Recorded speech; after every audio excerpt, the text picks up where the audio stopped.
Olá, pessoal, queridos e queridas, estamos aqui na sessão podcast e estou com uma convidada especial que é a advogada, que é uma apreciadora de cafés, viagens, uma pessoa que para mim é referência de profissional, de amiga e também de uma pessoa extremamente social.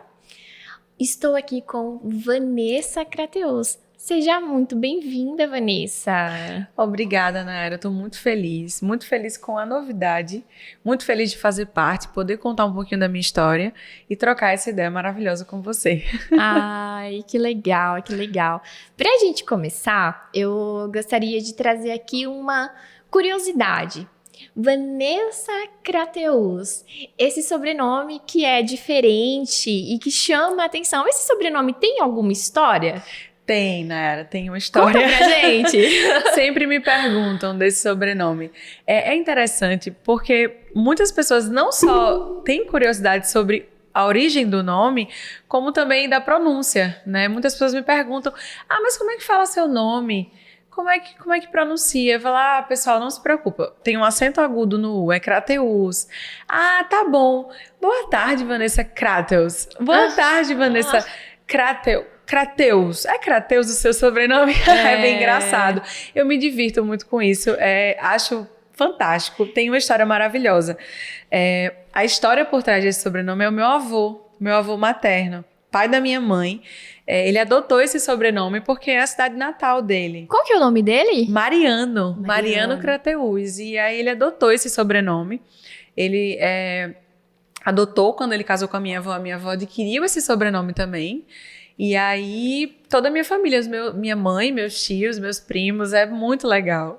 Uma família grande, né? Você tem uma família grande, muito, não é, Vanessa? Muito grande. E assim, na sua família tem algumas personalidades, assim, fortes na tua área de atuação, né? No direito. Acho que você tem algumas referências na tua família. Tenho. Quando você escolheu essa área para trabalhar, que é uma área assim, de muito destaque aí social, de muita importância social, né? Você pegou essas referências familiares, assim, algo te inspirava nessa relação com a família? Muito. A minha mãe, Vanusa, queridíssima, ela é uma inspiração para mim. Não só a história dela de vida, a forma como ela se inseriu no direito, como ela se tornou advogada, mas também a forma como ela lida com a vida. Isso me inspirou completamente. Eu escolhi ser advogada por conta dela e até hoje eu acredito que ela seja o meu grande apoio, o meu grande pilar. A minha mãe é a minha maior inspiração na advocacia e na escolha da minha profissão. Que demais, que demais. Eu tenho a honra de ter conhecido a sua mãe e a honra também de conhecer algumas pessoas da sua família que têm uma característica que eu admiro demais, né? Seus pais, seus irmãos são pessoas extremamente positivas, né? Pessoas comprometidas. É um traço da tua família mesmo, isso. Muito. Isso reflete nas minhas amizades, Nayara. Isso reflete muito, porque as pessoas que eu escolho para estar comigo, para serem minhas amigas ou minhas companheiras de trabalho, elas têm que ter essa característica também. Essa característica positiva. Eu acredito que a gente, para caminhar na vida, para galgar as coisas que nós queremos alcançar, e ter sucesso, a gente precisa sempre estar junto de pessoas assim, positivas e que realmente querem o bem, né? Querem o bem, é muito importante. Você é uma privilegiada, né? Nós sabemos que as relações familiares, a família, né? Tem várias configurações, mas claro que eu identifico, assim, esse alinhamento, essas características, assim, similares em relação a essas outras pessoas da sua família no quesito humor, comprometimento, valores. É muito, muito bacana. E, Vanessa, hoje você tem atuado em qual área do direito? Então, Nayara, eu tenho atuado muito na área trabalhista. Eu também faço a área previdenciária, mas minha área é trabalhista. Eu atuo nessa área, eu estudo muito para me aprimorar para essa área, porém eu faço parte de um escritório que atende também outras áreas, né? Mas meu foco é direito trabalhista. Entendo. Você escolheu o direito trabalhista ou o direito trabalhista te escolheu? Eu tenho uma história para contar a respeito disso, mas você consegue identificar se foi você que escolheu trabalhar nessa área ou se foi essa área que, tipo, chegou em você antes mesmo de você poder escolher? É interessante, porque na época da faculdade, eu era apaixonada por direito tributário, gostava de mexer com o imposto, com números. Inclusive, fiz o meu TCC, o meu trabalho de conclusão de curso, em tributário.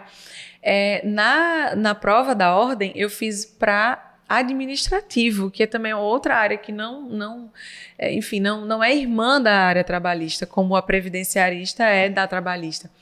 E acabei caindo de paraquedas. Eu me encantei com o contato. Eu sempre fui muito social, eu sempre fui uma pessoa que gosto de me relacionar, que gosto de conhecer pessoas e gosto do corpo a corpo. E a área trabalhista, vieram alguns clientes e eu mergulhei de cabeça na área. Foi fantástico. Então, eu acredito que eu fui escolhida.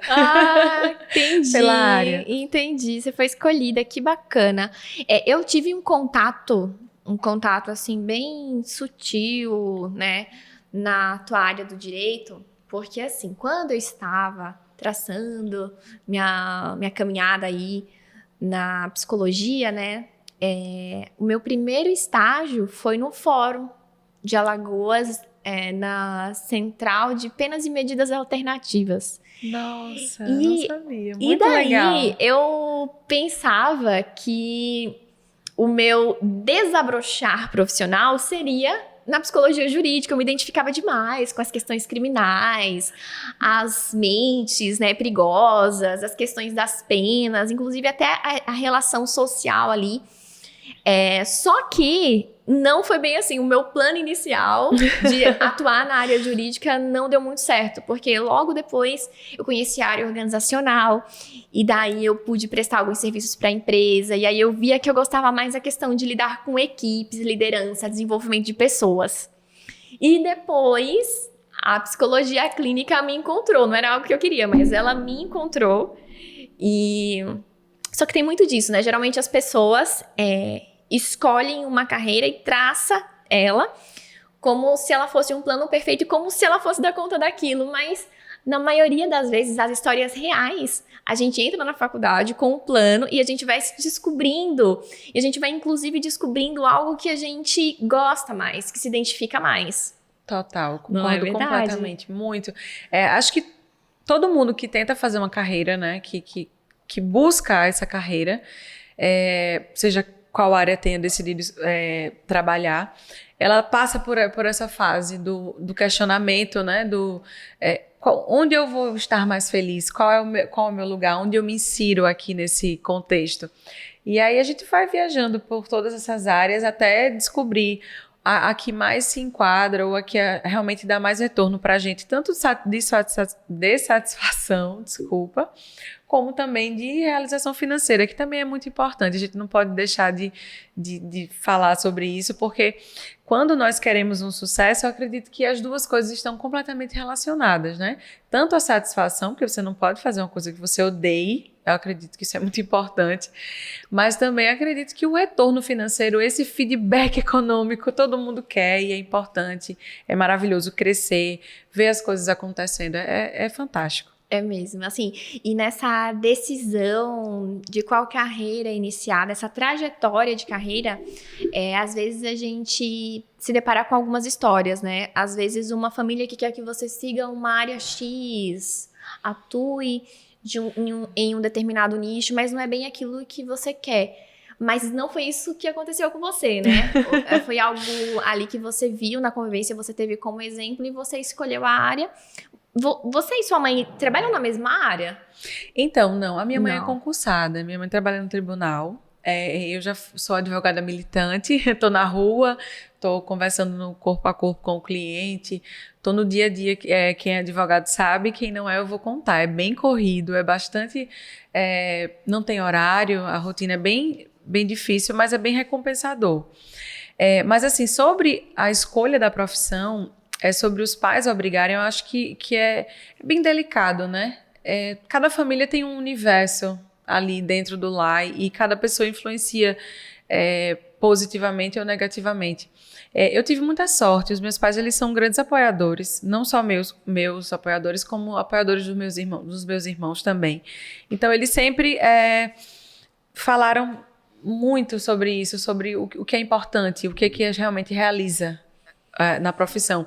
E eu acredito que eu nasci para a área de comunicação.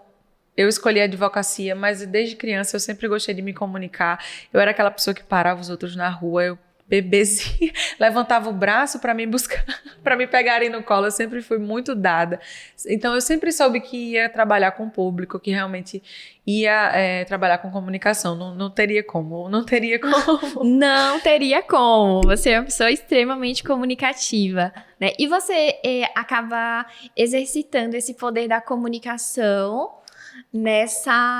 nesse teu momento, né? Que você tem aí suas sócias, que são outras advogadas, nessa comunicação com o cliente, né? Você gosta dessa relação, assim, de investir mesmo nesse relacionamento com clientes? É importante para você?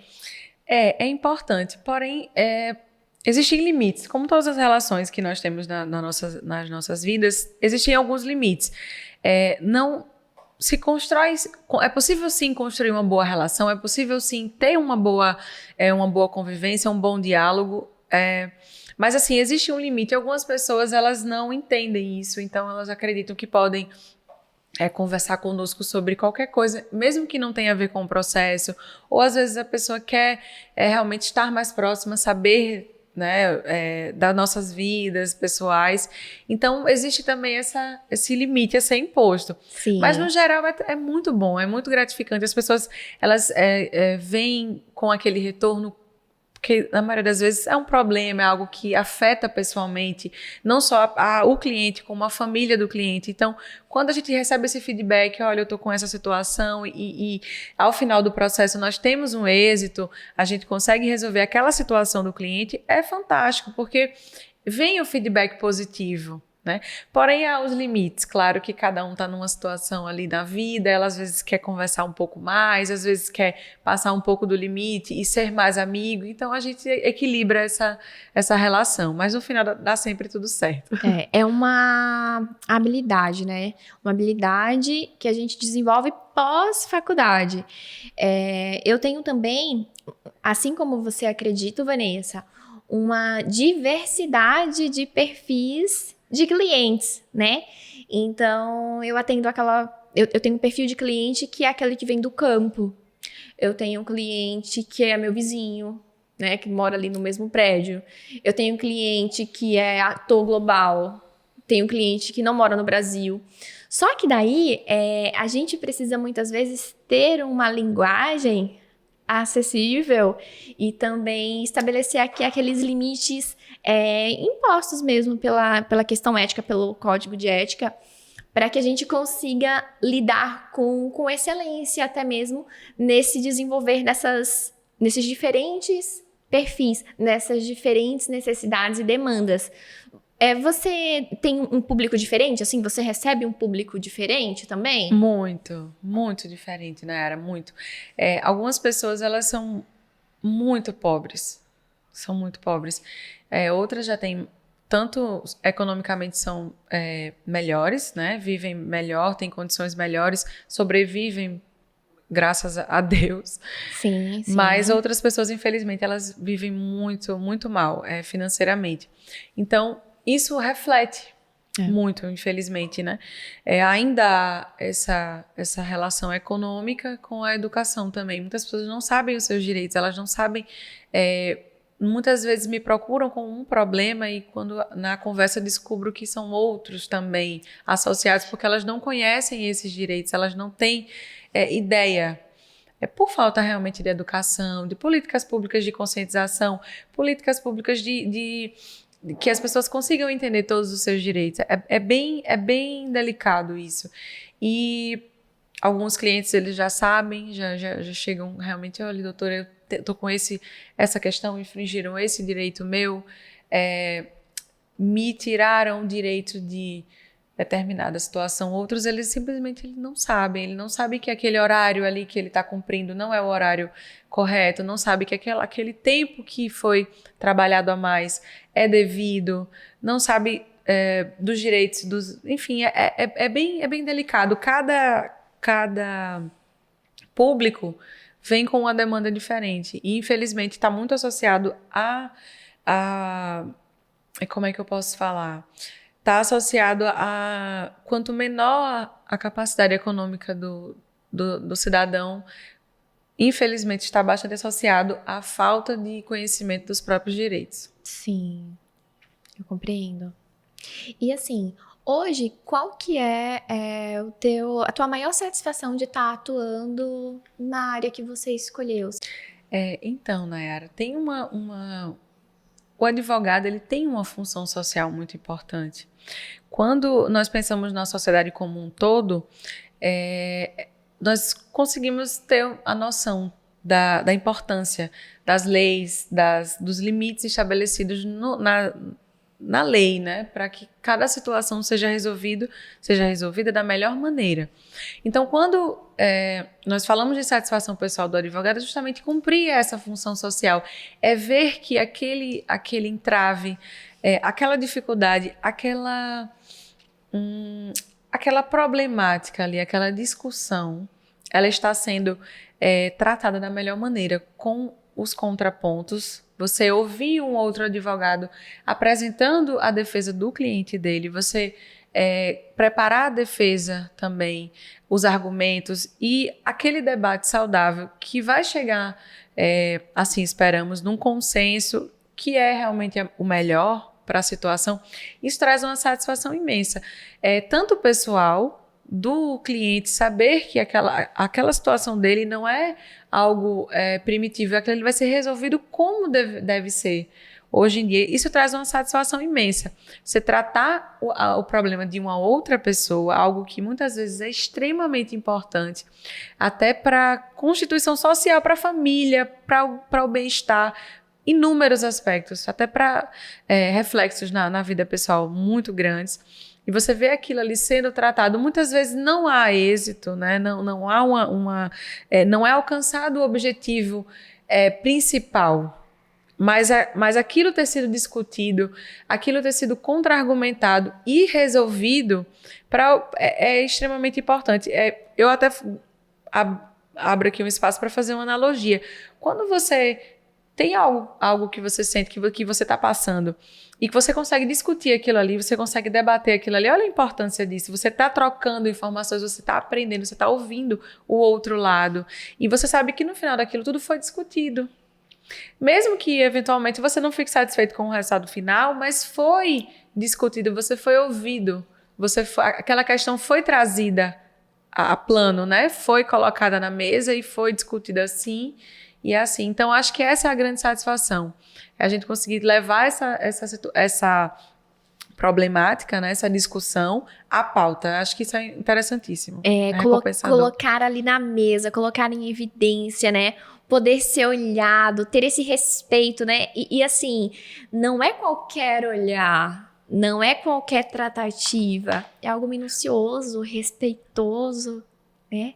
Exatamente. Maravilhoso. Eu tenho também esse prazer na minha profissão, esse de vamos lá, vamos falar, vamos evidenciar aquilo que talvez esteja encoberto, né? Que talvez esteja aí maquiado. Não, vamos falar sobre aquilo que é real. Exatamente. Muito bacana. E assim, a gente tá falando muito de trabalho, mas relações de trabalho a gente tem ônus e bônus, né? E aí, uma das coisas que eu sei que você gosta de fazer no teu tempo livre é viajar, ir para bons restaurantes.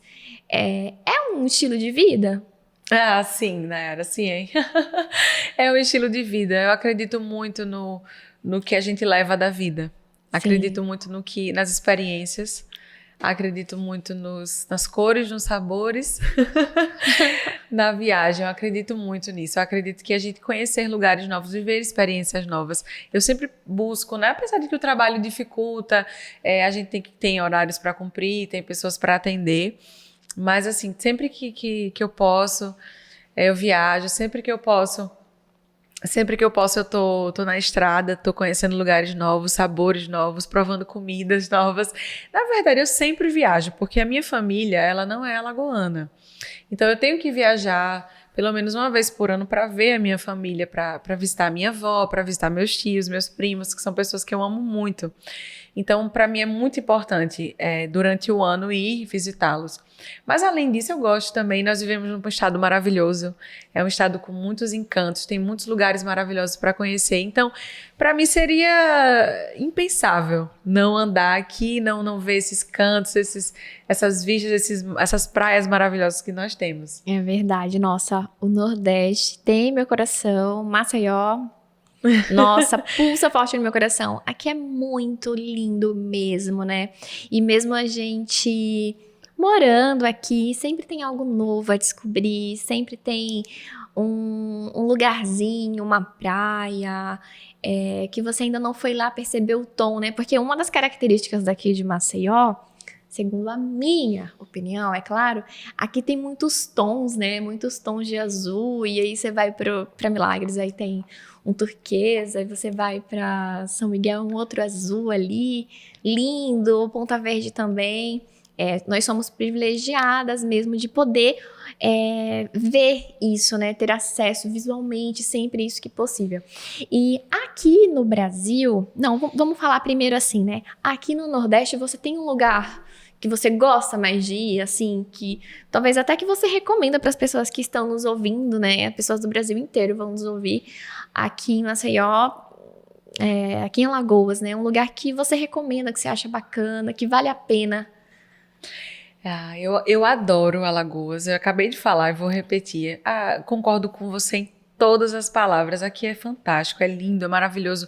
Desde aqui na nossa orla da capital, o estado inteiro, litoral sul, litoral norte, é maravilhoso. Recentemente, o Brasil, né, descobriu Milagres, São Miguel dos Milagres, que é o nosso patrimônio. Já tínhamos uma fama maravilhosa por Maragogi, por Japaratinga. E recentemente temos agora também São Miguel dos Milagres. Eu acredito que essa é a grande dica atual, né? É conhecer. Já temos também aqui próximo a Praia do Gunga, a Praia do Francês, que é conhecida nacionalmente, mas vale muito a pena ir conhecer Milagres. Milagres é sensacional. O tom do mar, como você falou agora há pouco, é maravilhoso. Eu acredito que nós não precisamos sair do Brasil para ter essa experiência. A gente ouve falar de outros locais como México, como Ibiza, ou até outros estados também, mas aqui não deixa a desejar. É maravilhoso. É verdade. E, Vanessa, e no exterior, tem algum lugar que você gosta mais, que você já conheceu, que você viveu alguma experiência bacana para compartilhar pro pessoal? Sim, você pegou no meu coração agora. Eu fiz uma viagem linda.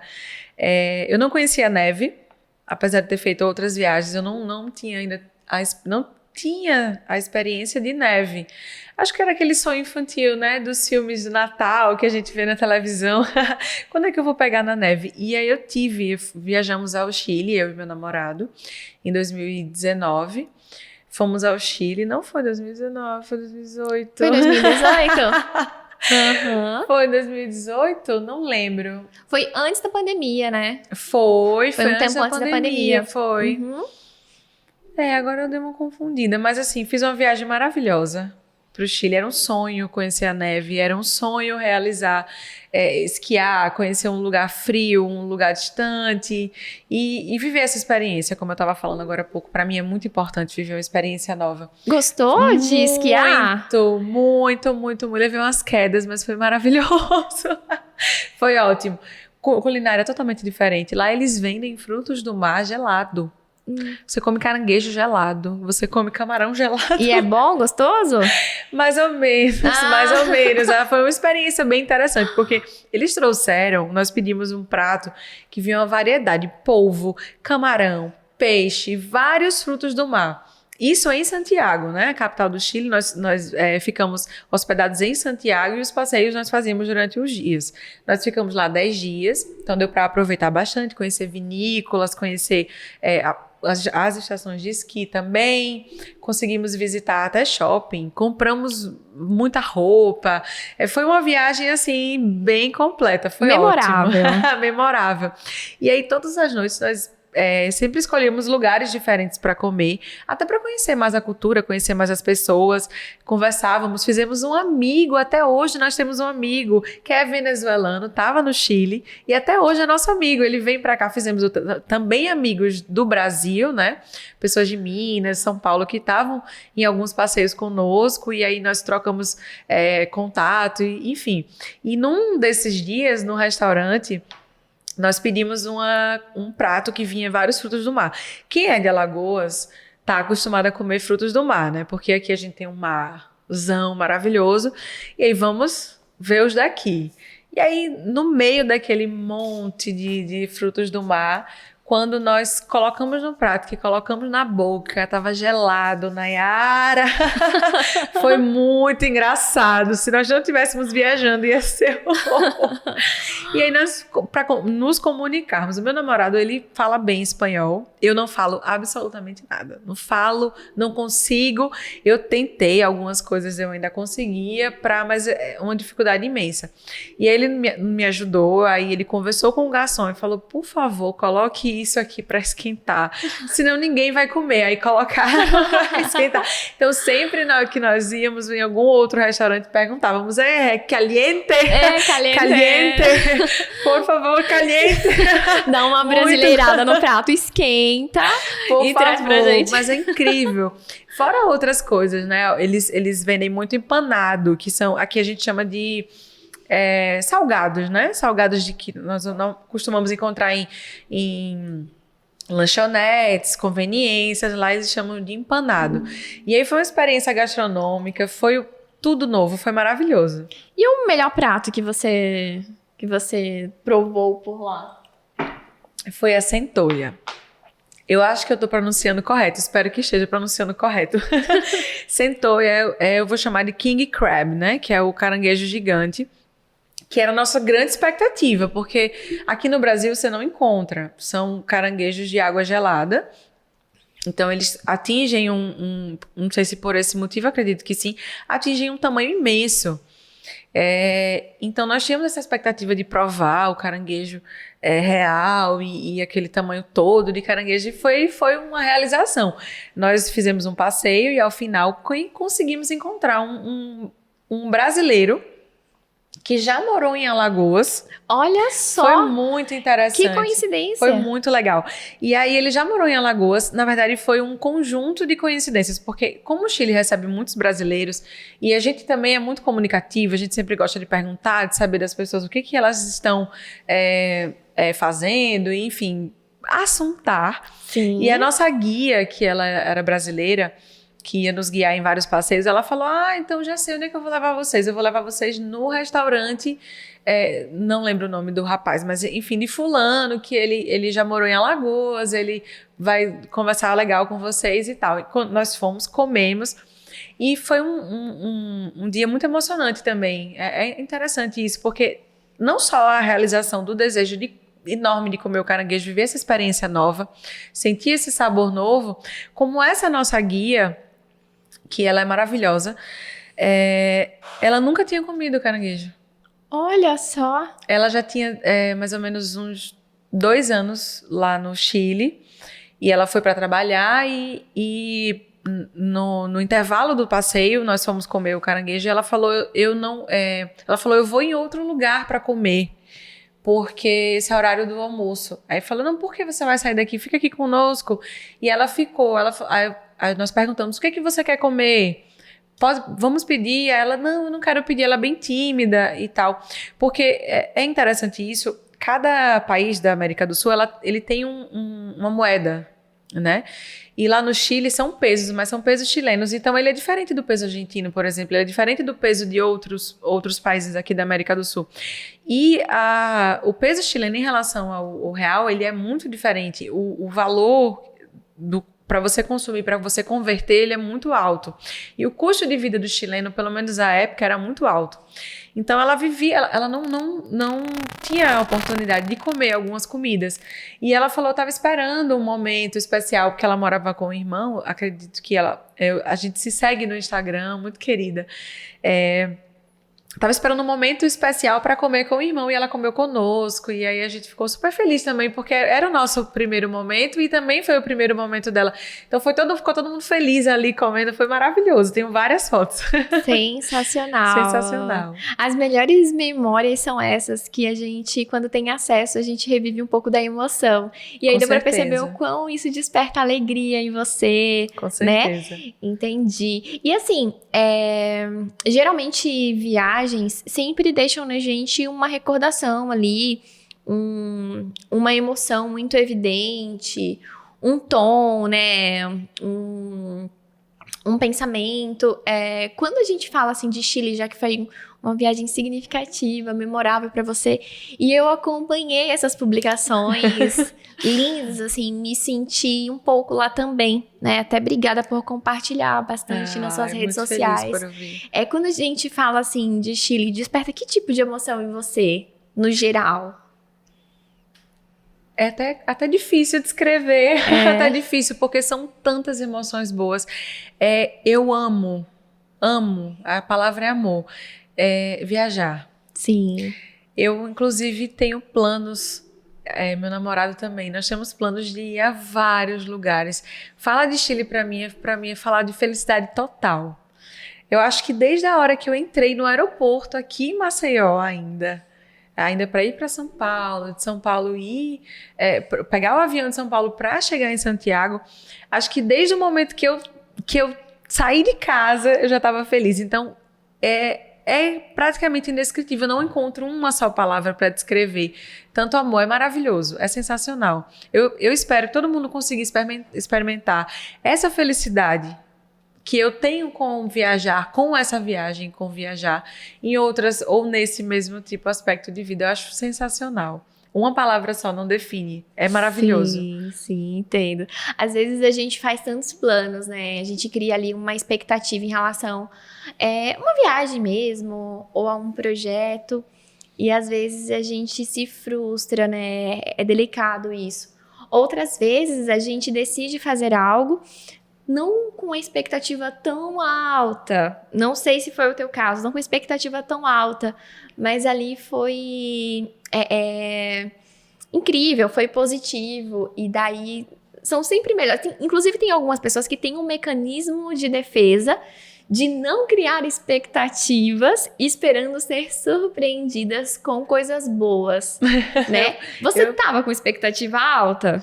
Então, o Chile, especificamente, eu estava pela neve. Inclusive, a viagem foi adiada. Nós íamos viajar um pouco antes, acredito que um mês antes. E nós adiamos a viagem justamente porque não nevou. Todos os anos costuma nevar final de maio, início de junho começa a nevar e não nevou. Esse ano nós tivemos essa novidade meteorológica e nós adiamos para um mês depois. Então, eu tinha muita expectativa em relação à neve. A neve, para mim, era o ponto principal. Como a viagem foi adiada, nós tínhamos certeza que ia estar nevando, então a expectativa foi sim gerada em relação à neve. Mas confesso que realmente você, como boa psicóloga, percebeu, você me conhece também, Nayara, então você sabe que eu procuro sempre esperar o aceitável e espero ser surpreendida com o melhor ainda. Eu acho isso incrível. E eu levo isso também para a vida cotidiana. Eu acredito que em alguns aspectos, vários aspectos da nossa vida, grandes expectativas, elas são receitas para decepção. Eu acho que a gente tem que dosar para algumas coisas. Não adianta você colocar altas expectativas em determinadas situações, principalmente as que não dependem de você, ou as que já estão pré-estabelecidas, como no caso de um local novo, né? Aquele local ele não está pronto para atender as expectativas de todas as pessoas, então possivelmente alguém não vai gostar tanto. Então, deixar-se aproveitar, né? Vamos viver o que tem para ser vivido ali, né? E não criar outras coisas anteriores para esperando acontecer quando chegarem lá. Eu acho isso fantástico. Ai, muito bacana. Obrigada, gratidão pelo teu ponto de vista, assim, muito legal. Foi muito bom ouvir sobre a sua experiência. E, Vanessa, gostaria de falar um pouco acerca de algo, já que a gente teve um gancho aqui, né, falando sobre expectativas, frustrações de expectativas algumas vezes. Na tua trajetória, a gente pode falar dessa trajetória profissional aí, né? Colocar em evidência. Mas você passou por alguns obstáculos, algum período desafiador, alguma situação de superação mesmo? Você lembra de algo do tipo? Sim. Quando crescer, né? Crescer é uma transformação incrível. Quando a gente entende sobre isso e vê, encara de outra maneira, nós podemos tirar muitas lições. E acredito que a maior lição que eu vivi, a maior transformação que eu passei foi justamente na época do final da faculdade, que foi quando eu me deparei com a prova, né? Quem não sabe, a OAB, assim que você termina o curso de Direito, você faz uma prova. É uma prova que ela não tem classificação. Não existe um primeiro colocado e um último colocado. Existe uma pontuação mínima que é feita para que você tenha o título de advogado, né, e a inscrição na Ordem dos Advogados do Brasil. Então, assim, quando eu saí da faculdade, eu me via, hoje eu reconheço, muito imatura. Eu achava que eu tinha muitas qualidades, me sentia quase que invencível. E a prova, não a prova em si, isso é muito legal, não a prova em si, mas a experiência de passar por essa avaliação foi incrível. Eu não senti dificuldade na parte do conhecimento. Eu fiz os cursos, eu tive uma boa faculdade, eu tive também um apoio em casa muito grande, eu dominava a matéria, mas eu tinha um bloqueio psicológico. É interessante isso e demorei muito para reconhecer. Tive que fazer terapia, foi fantástico. Não só trouxe essa revelação, como inúmeras outras. Esse desafio pessoal que eu tinha de aceitar a minha opinião ou o que eu acreditava como certo. Eu acreditava que os outros sabiam o que era melhor para mim e que se era eu quem achava que aquilo era melhor, eu duvidava. Isso é muito interessante, muito interessante. Foi um divisor de águas para mim, porque ao tempo que eu falava, exemplificando determinada situação de questão de prova, eu sei que aquela questão, a resposta é determinada resposta. Eu duvidava de mim. Eu achava que, não, mas eu sei disso, eu sou a pessoa que sabe disso. É bem complexo, é interessantíssimo, complexo. Muito. É um pensamento mais ou menos assim, será mesmo que eu estou certa? Eu estou certa? Como é que eu sei disso? Não, eu não sei disso, quem está certo. E é interessante porque são duas fases, né? Tem uma fase que são alternativas, que você escolhe uma alternativa correta, e tem uma segunda fase, que é uma fase que você escreve a resposta, né? São respostas por extenso, sobre determinado assunto. Tem uma pergunta com uma resposta ou uma pergunta com várias respostas. E tem uma peça, que é como se nós estivéssemos advogando, né? Tem uma situação ali pré-estabelecida e você analisa aquela situação e escreve como se estivesse falando com o juiz, como se estivesse peticionando, pedindo ao juiz. E é interessante porque eu passava na primeira fase sem maiores dificuldades por ser alternativa, e na segunda fase eu lia a historinha que estava ali escrita. E eu falava, a resposta é tal, mas eu falava, não. Como é que eu sei essa resposta? Não é possível. E é muito interessante porque falando assim, parece algo inimaginável. E quando você analisa e reconhece isso em você, nossa, mudou muita coisa na minha vida, muito. Então, eu acredito que esse ponto, até eu descobrir essa característica, até eu adquirir essa autoconfiança, acreditar que sim, eu sei muita coisa, sim, eu posso saber ainda muito mais, mudou muito na minha vida. Mudou muito. E aí eu consegui passar na UAB, fiquei muito feliz, amadureci em inúmeros aspectos, porque isso reflete em todas as áreas da nossa vida, né? Com certeza. Foi maravilhoso. E eu, assim, sou extremamente grata à psicanálise, sou extremamente grata à minha psicóloga. Eu tenho uma admiração profunda, intensa pela profissão. Eu acho que é básico, sabe? Eu acho que desde a escola, acompanhamento, todos os momentos da nossa vida, e nós analisarmos as nossas relações e o que nós fazemos e por que fazemos é essencial. É transformador mesmo. Essa relação com o erro, eu acho que cabe a gente trazer uma reflexão sobre isso, né? Somos humanos, somos seres pensantes, estamos em constante desenvolvimento, mudança, e para que isso aconteça, a gente precisa também errar, né? Porque para algumas pessoas o erro é um grande problema, é algo que desorganiza ali, né?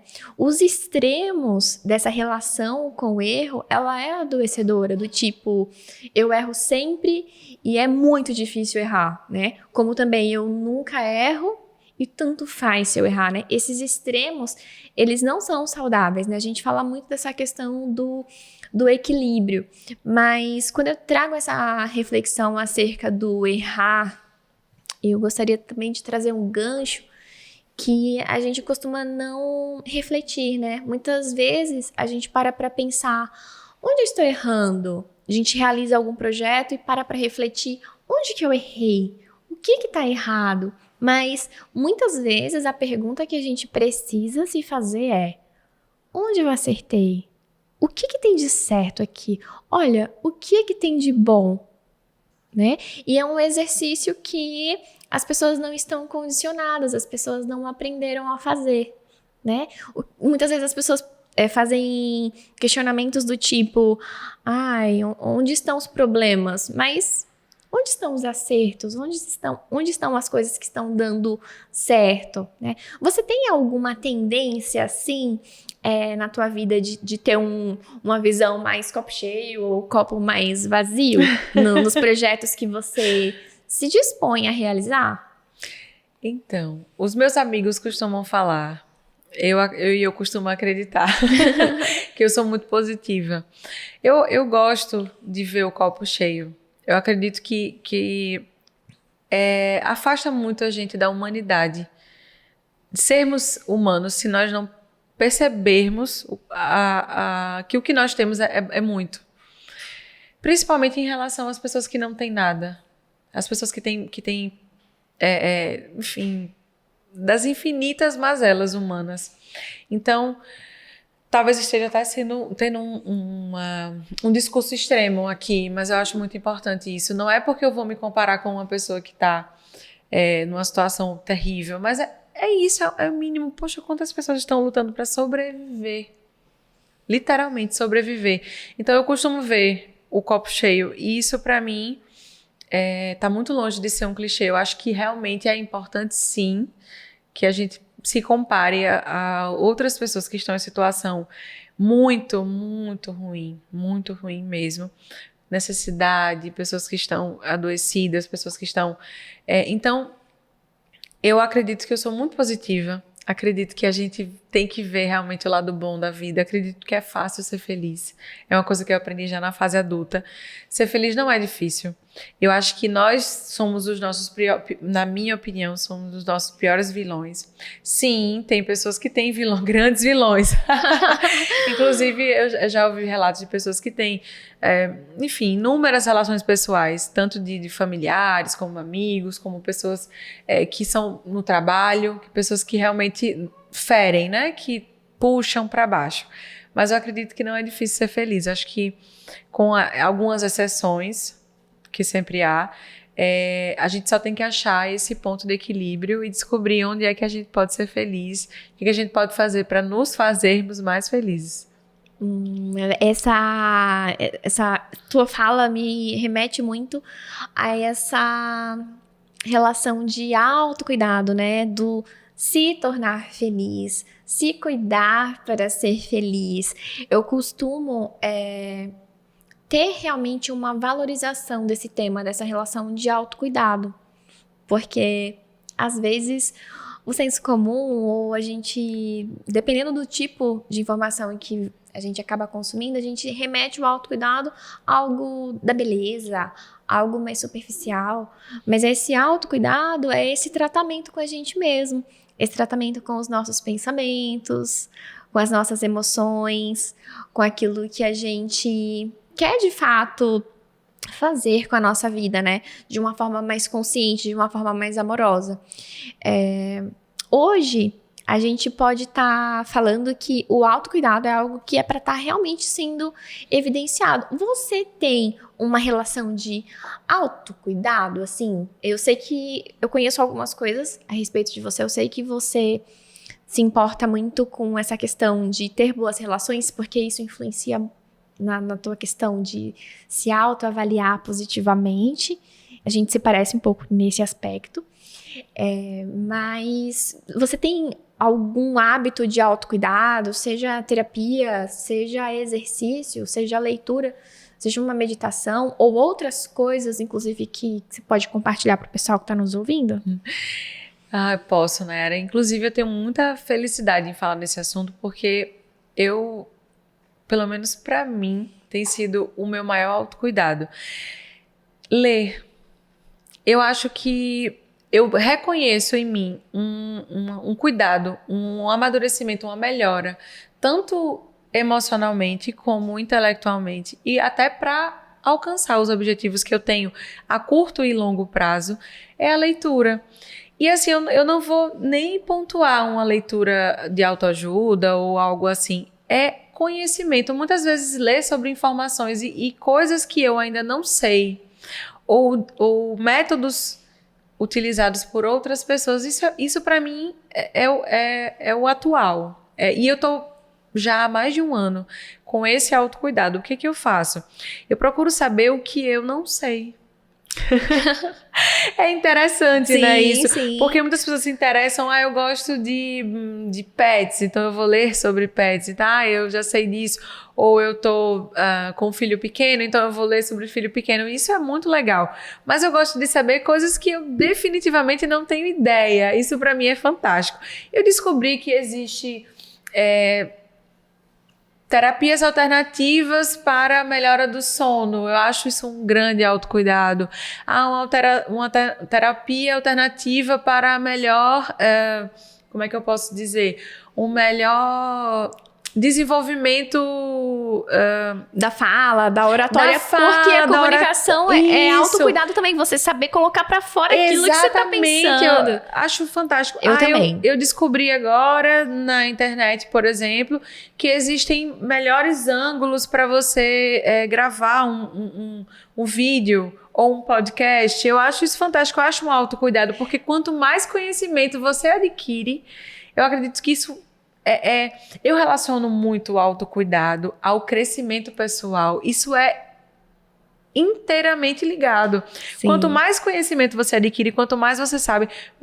Muitas pessoas me perguntam, é interessante isso, nossa, você faz fotos lindas, você faz fotos incríveis, e até... meu celular, por exemplo, ele não é um celular de última geração, mas eu faço aquelas fotos porque eu li em algum lugar que naquele ângulo é mais legal. Estou exemplificando aqui, mas tem inúmeras coisas. Por exemplo, eu já li sobre...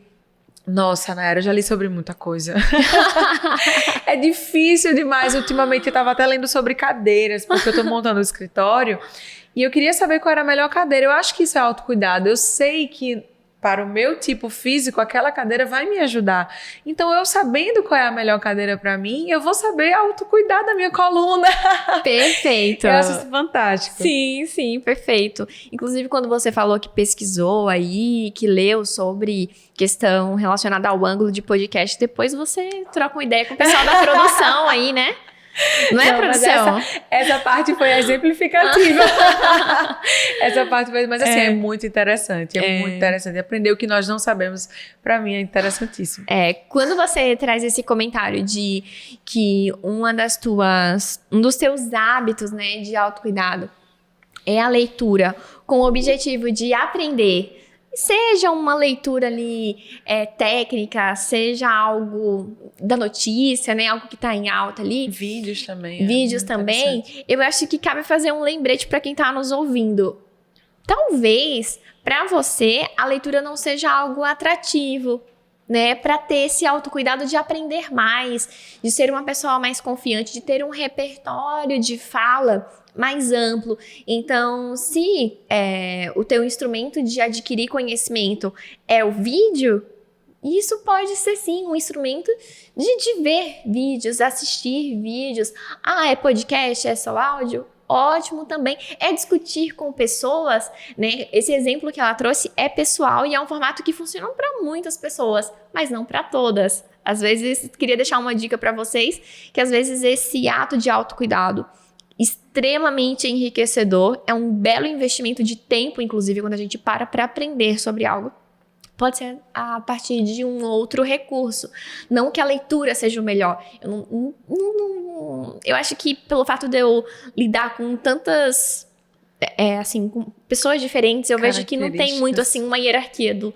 é melhor a pessoa que aprende mais com leitura, ou a pessoa que aprende mais ouvindo, ela tem um QI maior, não. Então, assim, vale também essa valorização do que funciona pra você. Não, e é interessantíssimo porque eu falei tanto em leitura, mas a minha memória é auditiva. É mesmo? A minha memória é auditiva. Eu não preciso olhar, por exemplo, pra televisão. Eu não preciso assistir um vídeo, a não ser que seja um vídeo que ensine algo realmente manual, algo que eu realmente precise ver, mas a minha memória é auditiva. Sim. Eu sou extremamente visual. Extremamente visual. Extremamente visual. Eu Total. acho fantástico. Porque é interessante isso. Eu era cobrada também. Eu não sei se você já foi alguma vez por esse motivo, mas eu era cobrada. Nas aulas eu não olhava para o professor. E as pessoas falavam, não está prestando atenção. Ou era chamada a atenção pelo professor, mas eu não... era o contrário. Se eu ficasse olhando muito tempo para o mesmo local, aí sim que eu não ia aprender nada. É interessante isso. E aí, com mais maturidade e lendo, Sim. eu descobri, calma, existe a memória visual, existe a memória auditiva, existe vários tipos. E é interessante isso, realmente. É muito importante que cada um descubra qual é a sua melhor forma de adquirir esse conhecimento. E adquirindo e sabendo qual é o seu tipo de aprendizado, você buscar de acordo com o seu. Não adianta você querer ouvir se você vê melhor, mas você querer ver melhor se você ouve melhor. É bem, bem interessante. É verdade. Eu, inclusive, eu tenho o hábito de sempre que eu tô numa reunião, seja online ou presencial, eu sempre tô com um bloquinho de notas ali, com a caneta, fazendo algumas anotações. Muitas vezes são até figuras geométricas, mas que isso me conecta totalmente com o assunto, assim, eu sou extremamente visual e isso não me torna uma pessoa que aprende mais ou menos, né? É um traço, é uma característica.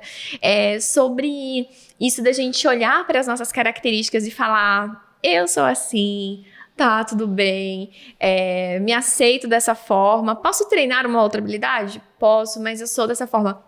Nessa autoaceitação, você convive com algo desse tipo, assim, Vanessa, de ter que discutir muitas vezes com pessoas, seja no trabalho, seja no pessoal, a respeito de autoaceitação? Porque geralmente nos bate-papos entre amigas, a gente sempre tá ali lidando com alguém que, tô inconformada porque eu sou do jeito X, eu penso do jeito X, meu corpo é do jeito X, eu tenho uma condição X. Então, esse movimento de autoaceitação, esse bate-papo sobre isso, não necessariamente a gente só faz com psicólogo, é uma pauta que a gente leva para todos os ambientes.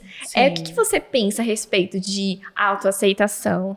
É interessante porque eu acredito que a dúvida sobre si mesmo ou se aceitar é inerente. O incômodo do ser humano, ele é natural, isso faz com que a gente evolua. Então, nos questionarmos se nós realmente estamos bem, se nós realmente somos o que queremos ser, isso também faz parte do processo de você ser, né? No final das contas, essa autoavaliação é muito importante. Então, eu vejo isso até como de uma forma positiva. O problema, na minha opinião, não é a autoavaliação ou o autoquestionamento. Eu acho que é justamente você não sair daquilo ali, ficar sempre se questionando, sempre se autoavaliando. Na ruminação, né? Na reclamação. Isso, e negativamente, né? E negativamente, porque se algo me incomoda, mesmo que eu não vire aquela chave e transforme da noite para o dia, que eu acho que isso é irreal e é uma cobrança muito injusta que nós fazemos a nós mesmos, essa mudança tão radical do dia para a noite, mas que se há essa autoavaliação, se há esse autoquestionamento, se realmente não está da forma como é desejado, há sim um processo a ser trilhado. Acho que isso faz parte e é positivo. O problema foi, como você falou agora, é a ruminação, é você estar sempre nesse processo de se queixar, né? De se queixar, mesmo. De achar que está sempre no erro, ou que há sempre algo, que há sempre aquele mesmo problema ali e você nada fazer para que isso modifique. Eu acho que esse é o grande problema. Mas com relação à autoavaliação e autoquestionamento, eu acho super válido. Porque isso faz com que a gente ande para frente, né? Olha, eu posso melhorar nisso aqui, eu não sou tão boa nesse outro aspecto, eu posso trabalhar mais, eu devo trabalhar menos, ou eu posso me cuidar mais, e isso é fantástico. Sim, sim. É sobre o se queixar, né? O desprazer. Todos temos desprazer. Todos temos desprazer. Só que o mais importante no desprazer é a relação que a gente tem com ele. Que é, todos temos queixas. Independente da área da nossa vida, a gente tem ali algumas queixas. Mas qual que é a nossa relação com essa queixa? É uma relação tóxica? É uma relação que você tá ali ressignificando, tornando-se mais forte? É isso aí, eu gostei muito da tua fala, Vanessa, muito, muito mesmo. Eu acho que a gente pode estar caminhando para o nosso encerramento. Eu quero ficar mais, inclusive aguardo outros convites. Sim, pretendo sim ter um outro formato também, e com certeza eu quero te convidar para um próximo momento. Inclusive a gente pode chamar outras pessoas que a gente tem como referência, amigas, pra gente ter um bate-papo ali em grupo, né? Quem sabe num outro momento. Para o encerramento, eu tenho algumas perguntas pra te fazer, né? De início, eu queria saber se você tem pessoas que te que inspira você ser dessa forma, que inspira a sua vida, e quem são essas pessoas? Eu tenho, Nara, 2 pessoas incríveis na minha vida. Tem outras que eu admiro muito, mas assim, minha inspiração, admiração, não só na vida profissional, não só na vida pessoal. Acho que cada pedaço da minha vida é influenciada por eles, que são os meus pais. Minha avó também é uma figura extremamente forte na minha vida, exemplo para mim de muita força, de resiliência, uma pessoa sem palavras. Mas os meus pais, para mim, é interessante porque eles conseguem abarcar uma grande quantidade de admirações. Porque quando eu olho para o aspecto pessoal, eu vejo uma transformação enorme, uma superação, um caminho, para mim, muito exemplo. Quando eu penso na parte pessoal, tudo que eles já passaram, tanto profissional como pessoal, vou resumir. Todos os aspectos da vida, a forma de lidar, a forma de tratar os outros, a gentileza, o acolhimento, o respeito, a forma como você deve e espera ser tratado. Isso, eles são, para mim, o meu maior exemplo. Não existe na minha vida exemplo maior de inspiração, de orgulho do que os meus pais. Eles são, para mim, as maiores pessoas. Que demais. Se eles estiverem escutando a gente, ouvindo a gente, um grande beijo para eles, queridos. E parabéns pela filha de vocês. É uma pessoa ilustre, querida demais. A próxima pergunta que eu queria trazer para você é: quais pessoas hoje despertam em você o sentimento de gratidão, felicidade? Tem alguém que tem esse poder de despertar isso em você? Uma boa pergunta, uma boa pergunta. Quando eu penso nas pessoas que fizeram algo por mim, eu não sei se é porque meu lado advogada, filósofa, que gosta de uma tese, de ir lá fundo e buscar todos os argumentos. Quando eu penso em tudo isso, eu acho que todo mundo contribui, de certa maneira, mesmo que quando negativamente na minha vida elas contribuem. Eu tenho uma gratidão geral por tudo que eu passo, tudo que eu vivo. Inclusive, eu me questiono se isso não é muito clichê. Não, a palavra não é clichê. Eu me questiono se isso não é muito, talvez, um erro meu pensar dessa maneira, mas eu acredito que tudo que eu vivo, todas as pessoas e experiências, boas ou ruins, elas me trouxeram até aqui. E eu me sinto muito bem com quem eu sou hoje. Eu estou muito confortável. Então, o sentimento de gratidão, quando eu falo de quem eu sou, ele é geral. Acho que todo mundo que contribuiu, até negativamente para a minha vida, contribuiu para quem eu sou hoje. Mas quando eu falo em acolhimento, em crescimento pessoal, eu tenho inúmeras pessoas, meus amigos, as pessoas que sempre estiveram comigo, minha família, meus irmãos, as pessoas que sempre disseram para mim, não se preocupa, vai dar tudo certo. Mas um nome assim, acho que eu também voltaria para os meus pais, para o meu pai e para minha mãe. Entendi. Mas é essa soma, né? São Exato. essas pessoas. Muito bacana. E, Vanessa, o que é amor próprio para você? A gente escuta muito falar de amor próprio e às vezes a gente vai clichêsar mesmo, né? Ao falar de um assunto que tá tão em alta, todo mundo falando. Mas às vezes pode ser diferente para alguém. Eu queria saber o que é amor próprio para você. Para mim, o amor próprio é quando nós conseguimos encontrar um equilíbrio. Eu acho que quando a gente consegue se olhar com carinho, se olhar com cuidado, se respeitar, entender que sim, tá tudo bem essa situação, ou tá tudo bem essa outra situação, não tem problema, se respeitar. O respeito que eu tenho por mim, ele tá no centro do meu amor próprio. Muito bacana. Me respeitar. Antes eu negligenciava muito na era, negligenciava muito. Eu falava, não, eu não vou respeitar o que eu tô sentindo. Eu vou priorizar o que eu acho que outras pessoas, ou que deve ser, e deixava de respeitar o que eu sentia, o que eu queria, eu acho que isso é o amor próprio. Isso, e respeitar isso lógico, com maturidade, para reconhecer que às vezes o que você acredita não é bem aquilo ali, né? Mas o respeitar as suas emoções, acho que isso é um grande ato de amor próprio que influencia em todos os outros aspectos. Muito bom, muito, muito bom mesmo. E Vanessa, você gostaria de deixar um conselho, uma sugestão para as pessoas que estão nos ouvindo e que ainda não investem em autoconhecimento, né, em saúde mental? Você tem um conselho para dar para essas pessoas?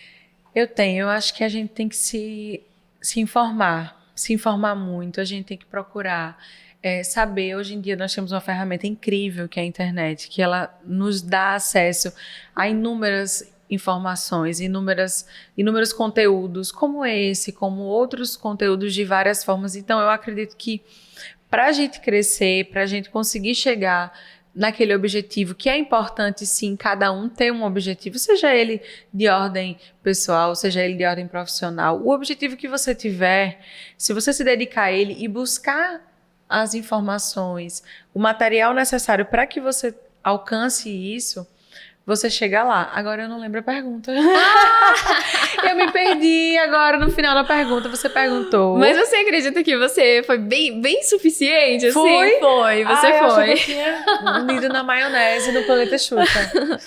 Bom, mas a pergunta era assim, se você tinha um conselho a dar para as pessoas que ainda não investem em autoconhecimento e saúde mental. Perfeito. Né? Sobre Acredito. essa importância. Então eu não respondi. Mas você Saúde passeou. mental. Saúde mental é sensacional.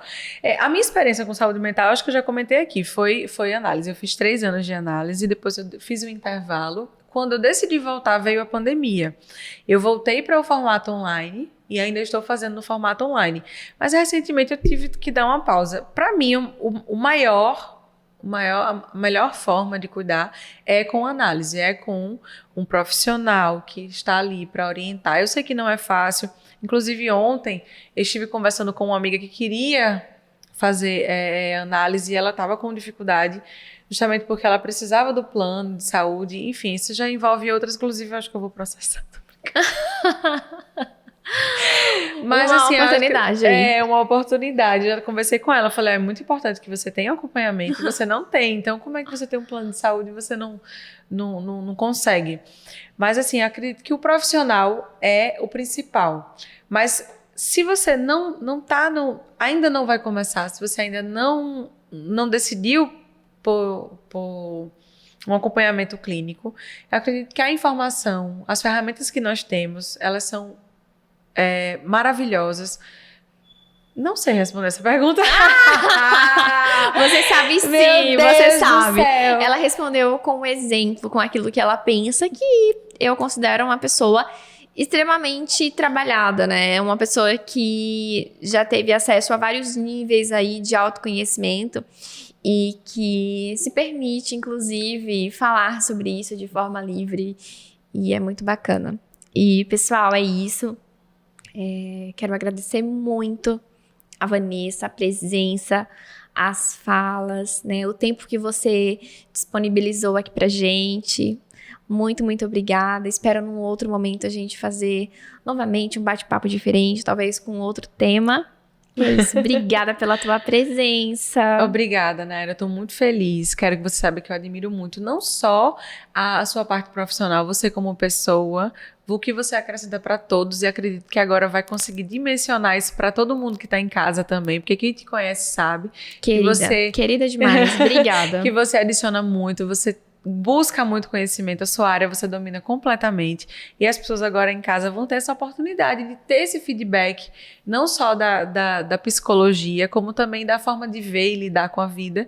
Isso é incrível, é uma ferramenta fundamental. Eu quero agradecer muito por você deixar eu fazer parte disso e também dividir aqui um pouco da minha história e da minha experiência. Foi um privilégio ter você aqui comigo. Obrigada mesmo.